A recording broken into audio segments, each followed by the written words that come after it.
Sekjen PDI Perjuangan Hasto Kristianto tercatat sudah 2 kali melontarkan pantun di depan 2 orang yang berbeda. Pantun pertama ini dilontarkan Hasto terhadap Ridwan Kamil saat menghadiri groundbreaking Monumen Plaza Bung Karno di Bandung pada Juni lalu. Kang Emil memang kaya prestasi. Majukan Jabar penuh karya seni. Pemilu akan digelar beberapa bulan lagi. Cawapres Pak Ganjar ternyata ada di sini.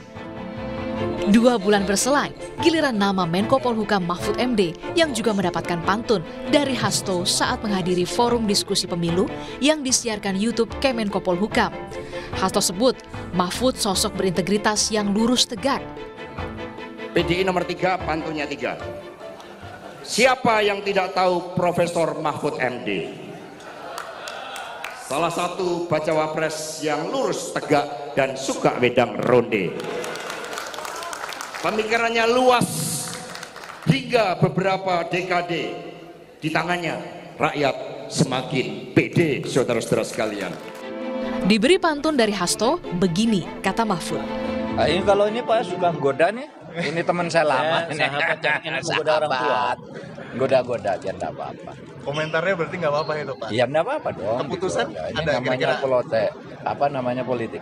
Masuk dalam pertimbangan tapi itu Pak. Komentar-komentar dari Pak Hasto tadi juga. Itu ya saya catat semua lah. Sebagai sahabat semua kan 3. Pujian di balik pantun bisa jadi kode kepada sosok tertentu di bursa Cawapres Ganjar. Tapi yang jelas, bakal Cawapres Ganjar tampaknya masih dibahas bersama koalisi parpol pendukungnya, termasuk P3 yang mengusulkan nama Sandiaga Uno sebagai bakal calon wakil presiden. Tim Liputan, Kompas TV.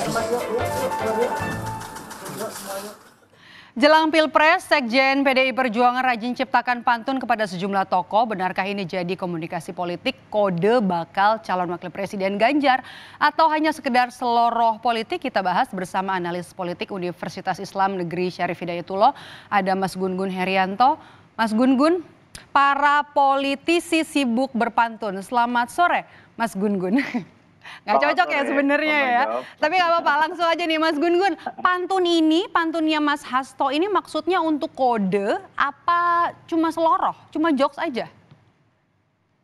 Saya lebih melihat ini sebagai kode ya. Ini stimulus ya yang tentu akan direspons oleh pertama kekuatan real politik yang ada. Baik yang sudah menjadi bagian dari kongsi PDI Perjuangan ataupun bagi mereka yang berpotensi menggenapi koalisi. Kan masih ada juga partai yang wait and see kan seperti Partai Demokrat. Yang kedua tentu stimulusnya adalah bagi mereka sosok-sosok yang disebut namanya dalam pantun, dimention secara khusus. Seperti misalnya Ridwan Kamil, kemudian Pak Mahfud, Pak Sandiaga. Ini kan bukan nama-nama yang bisa dianggap enteng, mereka juga punya positioning. Dan proses sekarang ini kan belanja nama sudah masuk di daftar pendek, bukan lagi daftar panjang.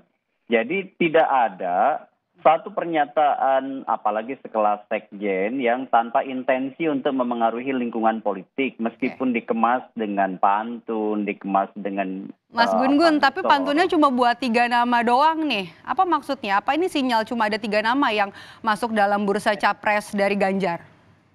Saya melihat memang ada intensi, ada niat ya untuk memanggungkan 3 nama itu. Ya, antara misalnya Ridwan Kamil, tentu punya modal elektoral baik ke basis massa di Jawa Barat ya, kemudian juga punya pengalaman sebagai kepala daerah. Pak Mahfud MD punya personal branding yang bagus ya dalam konteks sebagai orang yang berpengalaman dan berintegritas gitu. Pak Sandiaga Uno itu juga pernah berkompetisi dalam skala nasional sebagai cawapres di 2019 dan sekarang ruang publisitas politiknya juga ada dan berpartai juga di P3.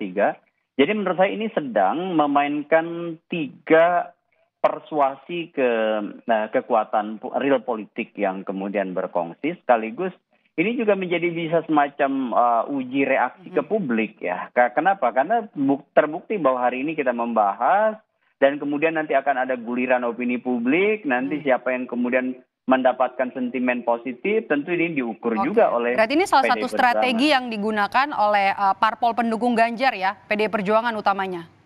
Pasti, ya ini adalah bagian strategi framing ya, sebagian strategi dari proses pembentukan opini publik ya. Ini yang kan bagaimanapun opini publik harus diuji. Uji itu apa lewat reaksi. Reaksi yang kemudian terlihat di mana? Tentu di media massa dan media sosial, dan nanti gulirannya itu tentu akan dibaca. Bandulnya menguatkan atau justru komentar-komentarnya misalnya datar atau justru tidak kemudian menjadi insentif elektoral.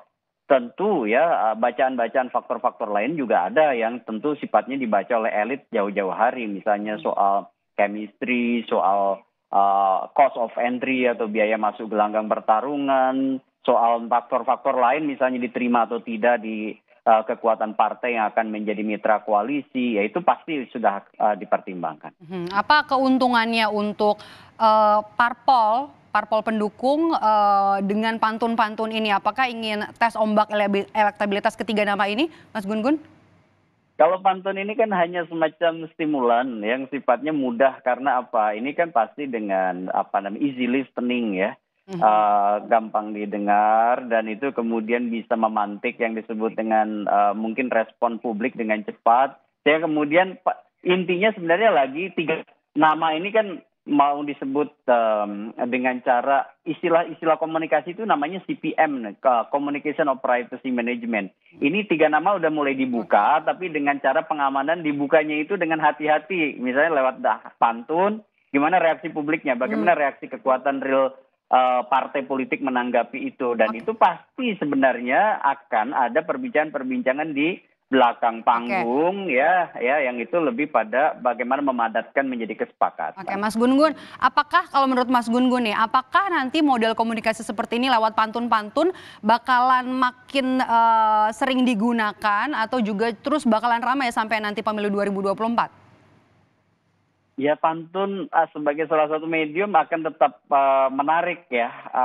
Kenapa? Karena ini mungkin dalam konteks komunikasi bisa jadi prolog, bisa jadi stimulan, dan apakah akan makin ramai menjelang 2024? Ya bisa saja ya.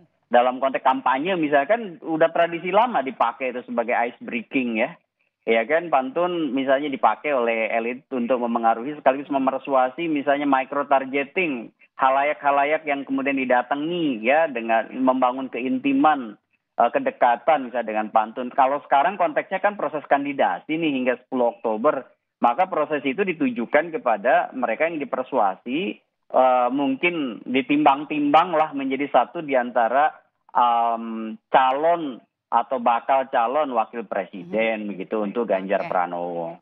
Baik, terima kasih atas ulasannya sore hari ini di Rumah Pemilu. Sama-sama. Terima kasih analis politik dari UIN Syarif Hidayatullah, Mas Gun-Gun Haryanto telah bergabung bersama kami di Rumah Pemilu. Selamat sore, sehat selalu. Selamat sore, Maido.